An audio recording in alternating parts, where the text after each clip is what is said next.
আসসালামু আলাইকুম। হৃদিতা রান্নাঘরে আবারও আপনাদের সামনে নিয়ে এলাম আরও একটি নতুন রেসিপি। সহজে ভাপা পিঠা বানানো তৈরি করে দেখাবো। এখানে ভিজা চাউলের গুঁড়া নিয়ে নিলাম পরিমাণ মতো, লবণ দিয়ে দিলাম, অল্প অল্প পানি দিয়ে তৈরি করে নিব। ঝুরা ঝুরা করে এটা খামিরটা তৈরি করব। অল্প অল্প পানি দিয়ে ঝরঝরে করে নিতে হবে। আমার এটা হয়ে গেছে। এখন একটা চালনি দিয়ে সবকটা চালের গুঁড়ো চেলে নিব।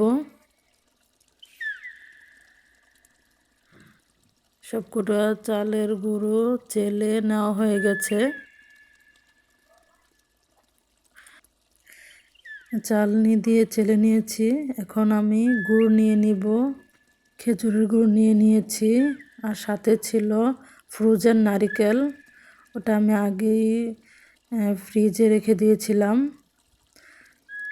এখন এটাতে পরিমাণ মতো চালের গুঁড়া দিয়ে নারকেল এবং গুড় দিয়ে বানিয়ে নিলাম। পাত্রে একটা ঢাকনা বসিয়ে আপনারা দেখতে পাচ্ছেন আমি কীভাবে তৈরি করতেছি।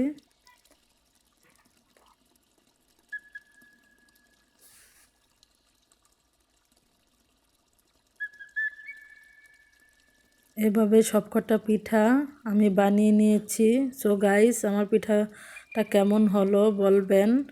আর যদি ভিডিওটা ভালো লেগে থাকে সবাই সাবস্ক্রাইব করে পাশে থাকবেন এবং লাইক কমেন্ট করে শেয়ার করে। আবারও দেখা হবে নতুন কোনো ভিডিওতে। সে পর্যন্ত ভালো থাকবেন সবাই।